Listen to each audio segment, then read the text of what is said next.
नमस्कार। क्लास 9 का इतिहास चैप्टर का हिटलर चैप्टर क्लियर करेंगे। तो चलिए शुरुआत करते हैं सबसे पहले नाजीवाद और हिटलर से। तो प्रथम विश्व युद्ध के बाद बच्चों जर्मनी की स्थिति क्या थी, इस पर हम चर्चा करेंगे। ये है जर्मनी का फ्लैग। प्रथम विश्व युद्ध के बाद जर्मनी यानी कि प्रथम विश्व युद्ध के बाद जब जर्मनी हार गया था तो जर्मनी के साथ क्या हो रहा था। प्रथम विश्व युद्ध में जर्मनी की क्या हुई थी, हार हुई थी। कौन से विश्व युद्ध में? प्रथम विश्व युद्ध में। इसके बाद 1919 में एक संधि हुई जिसे हम कहते हैं वर्साई की संधि। ये संधि जर्मनी और मित्र राष्ट्रों के बीच में हुई थी, जहां पे मित्र राष्ट्रों ने जर्मनी के ऊपर सारे के सारे हर्जाने, सारा का सारा जो प्रथम विश्व युद्ध में खर्चा हुआ था वो सब उसको थोप दिया। जर्मनी को भारी युद्ध हर्जाना देना पड़ा, उसके क्षेत्र छीन लिए गए और इतना ही नहीं, जर्मनी के जो भी क्षेत्र थे वो मित्र राष्ट्रों के द्वारा छीन लिए गए और सैन्य शक्ति पर भी प्रतिबंध लगा दिया। और जो जर्मनी की सैन्य शक्ति थी वो भी अब स्वतंत्र नहीं थी। जर्मनी में वाइमर गणराज्य की स्थापना हुई और अब जर्मनी में वाइमर गणराज्य की स्थापना हुई थी। वाइमर सरकार को युद्ध की हार और वर्साई की संधि के लिए दोषी। संधि के जो मुख्य प्रावधान थे वो क्या थे? तो वर्साई की संधि में जर्मनी को भारी युद्ध का हर्जाना देना पड़ा, इसके साथ उसके कई क्षेत्र छीन लिए गए, उसकी सैन्य शक्ति पर प्रतिबंध लगा दिया गया, राइनलैंड का निरस्त्रीकरण कर दिया गया और जर्मनी को युद्ध के लिए दोषी ठहराया गया। और जो प्रथम विश्व युद्ध हुआ था वो किसके कारण माना गया कि जर्मनी के कारण हुआ है। तो जर्मनी सारा क्या करेगा, अपने क्षेत्रों को छोड़ देगा और जुर्माना और जो भी हर्जाना है वो भरेगा। वर्साई की संधि पर हस्ताक्षर 28 जून 1919 में, देखो आप चित्र में देख रहे हो कि यहाँ पे मित्र राष्ट्र और जर्मनी के बीच में वर्साई की संधि हो रही है जिसके ऊपर हस्ताक्षर किए जा रहे हैं।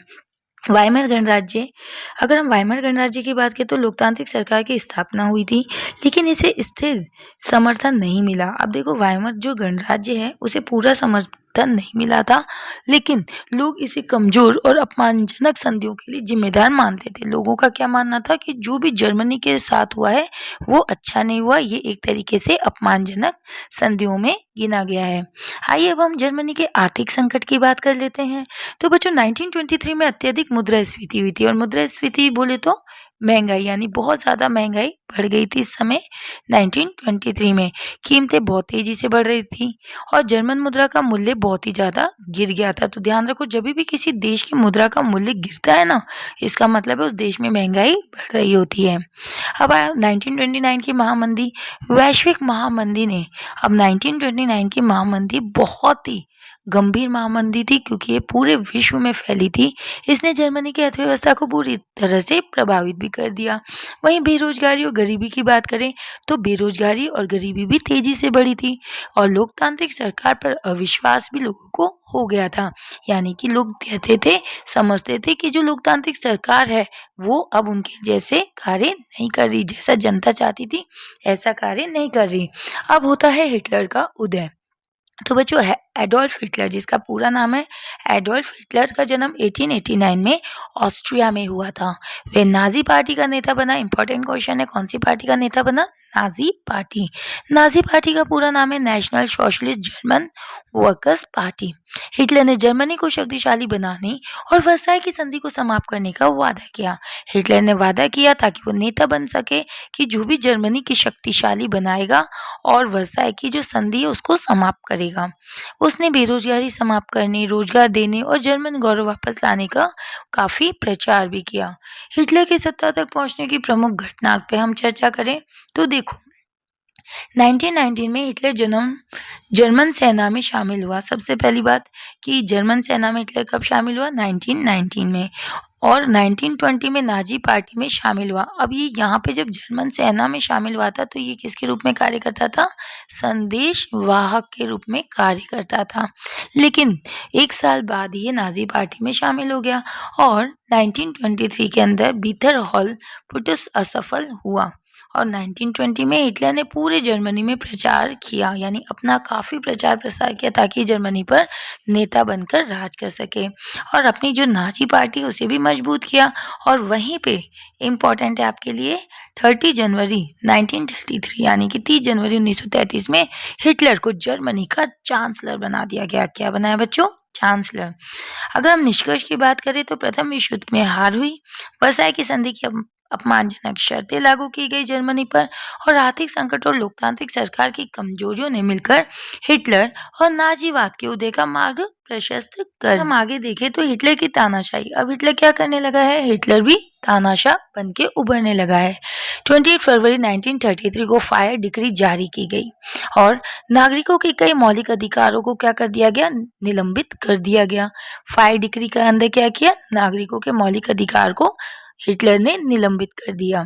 वहीं 23 मार्च 1933 में इनेबलिंग एक्ट पारित हुआ। इसमें क्या किया गया? इसमें हिटलर को कानून बनाने की सारी शक्तियां मिल गई और लोकतंत्र समाप्त होकर तानाशाही स्थापित हो गई और हिटलर अब जर्मनी का सर्वशक्तिमान शासक बन गया था।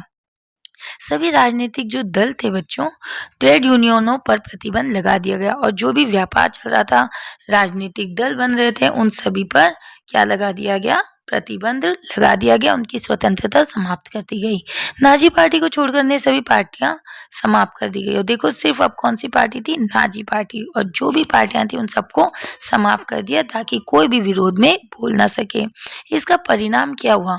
इसका परिणाम हुआ कि 28 फरवरी और 23 मार्च 1933 के बाद जर्मनी में लोकतंत्र पूरी तरह से खत्म हो गया और हिटलर की तानाशाही स्थापित हो गई थी। आइए अब बात करते हैं नाजी राज्य की विशेषताओं की। अब बच्चों, हिटलर ने जो एक राज्य बनाया था, उस राज्य में जो लोग रहते थे नात्सी कहलाते थे और वही नात्सी जिस राज्य में रहते थे उसे नाजी राज्य कहा जाता था। नाजी शासन का आधार था एक नेता हो यानी कि हिटलर हो, एक पार्टी हो नात्सी पार्टी हो, एक ही विचारधारा हो यानी जो हिटलर ने कह दिया है वो वही नियम है, वही कानून है और अपना पूरा नियंत्रण स्थापित करने वाली ये पार्टी थी। तो देखो इस पार्टी का चुनाव चिन्ह आपको दिख रहा है, मतलब इस पार्टी का चिन्ह दिख रहा है। तो प्रेस पर नियंत्रण, सबसे पहली बात क्या की इसने कि जो प्रेस थी यानी मीडिया थी उस पर नियंत्रण कर दिया। समाचार पत्रों और पत्रिकाओं पर सेंसरशिप लगाई गई। सेंसरशिप यानी कोई भी शासक के बारे में ना कह सकता है ना छाप सकता था। इसके बाद शिक्षा पर भी नियंत्रण कर दिया गया। तो शिक्षा पर नियंत्रण कैसे हुआ? पाठ्यक्रम में जो नाजी विचारधारा है उसको शामिल किया गया और बच्चों को हिटलर के प्रति वफादारी सिखाई गई। बच्चों को सिखाया गया कि हिटलर क्या है? हिटलर वफादार, आप सभी का ध्यान रखने वाला है, तो आपको हिटलर के लिए क्या करनी है? वफादारी कायम करनी है। दूसरा, कला और संस्कृति पर भी नियंत्रण स्थापित कर दिया। कला, साहित्य, संगीत और फिल्मों को नाजी विचारों के अनुकूल बनाया गया यानी वही पिक्चर बनाई जाने लगी, वही साहित्य लिखे जाने लगे, ऐसा संगीत बनाया जाने लगा जहाँ पे सिर्फ नाजी विचारों को शामिल किया गया। इसके पश्चात युवाओं का नाजीकरण किया गया यानी युवाओं को हिटलर युद्ध जैसे संगठनों में शामिल कर नाजी विचारों की शिक्षा दी गई। अब यहाँ पे जो युवा थे उनको नाजी बनाने के लिए कौन सी युद्ध की स्थापना की गई? हिटलर युद्ध की। अब है विरोधियों का दमन। पांचवा चरण क्या था? विरोधियों का दमन किया गया। विरोध करने वालों को गिरफ्तार कर लिया जाता था, यातनाएं दी जाती थी और जेलों में डाल दिया जाता था।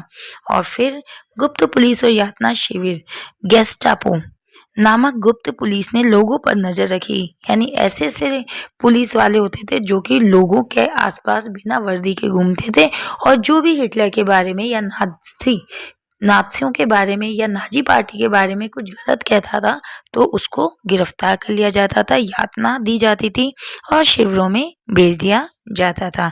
तो उम्मीद करती हूँ प्यारे बच्चों आपको ये भाग बहुत अच्छे से समझ आ गया। तो अगली कक्षा में हम प्रचार और उसका महत्व पढ़ेंगे। तो अभी तक के लिए यहीं तक, धन्यवाद।